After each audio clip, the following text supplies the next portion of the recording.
Hi all, നമുക്കൊരു query ഉണ്ടായിരുന്നു. Actually Zoho Books, Zoho ecosystem ഒരു ഫ്രാഞ്ചൈസി മോഡൽ ബിസിനസ്സിന് സൂട്ടബിൾ ആണോ എന്നുള്ളത്. Okay, first of all franchise model എന്ന് പറയുമ്പം അതിൻ്റെ ഒരു പീക്ക് എന്താണെന്ന് വെച്ച് കഴിഞ്ഞാൽ ഒരു സെൻട്രലൈസ്ഡ് CRM സിസ്റ്റം വേണം. ബട്ട് അതിൻ്റെ എൻറ്റിറ്റി ലെവൽ എന്താണ്, അക്കൗണ്ട്സ് ആൻഡ് എൻറ്റിറ്റി ലെവലിൽ ഡിഫറെൻറ്റ് GST ആയിരിക്കും. കാരണം ഫ്രാഞ്ചൈസി ആയതുകൊണ്ട് ഡിഫറെൻറ്റ് ഓണർഷിപ്പ്, ഡിഫറെൻറ്റ് GST ആയിരിക്കും.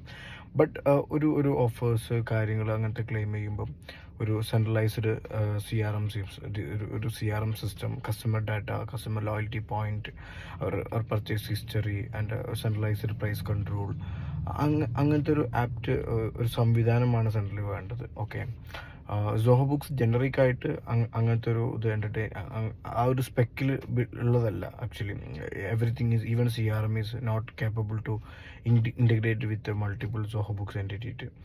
സോ ആ ഒരു അപ്രോച്ചിലാണ് നോക്കുന്നുണ്ടെങ്കിൽ സോഹോ ബുക്സ് കറൻ്റ്ലി ആ ഒരു വെർട്ടിക്കലിലെ ഫ്രാഞ്ചൈസിക്ക് സൂട്ടബിൾ അല്ല. പക്ഷെ നിങ്ങൾ സ്റ്റാർട്ടിംഗ് ആണ്, നിങ്ങൾക്കൊരു സെൻട്രൽ റിമോട്ട് ഡാറ്റ ആക്സസ് വേണം, അങ്ങനത്തെ ഉള്ള കേസിലൊക്കെ ആണെങ്കിൽ you can start with Zoho cloud, Zoho സാക്കിയ cloud system and all. But പിന്നെ ഒരു എക്സ്പാൻഷന് വേണ്ടിയിട്ടൊക്കെ ഒരു ക്രിയേറ്ററിലൊക്കെ ബിൽഡൊക്കെ ചെയ്ത് അങ്ങനെ കസ്റ്റമൈസ് ചെയ്ത് ക്രിയേറ്ററിലൊക്കെ ബിൽഡ് ചെയ്തൊക്കെ എടുക്കാം. പക്ഷേ ഇറ്റ്സ് നോട്ട് ഒരു വെർട്ടിക്കൽ ടച്ചുള്ള ഒരു കോമ്പാക്റ്റബിൾ അല്ല എന്ന് വേണം പറയാൻ. Okay, thank you.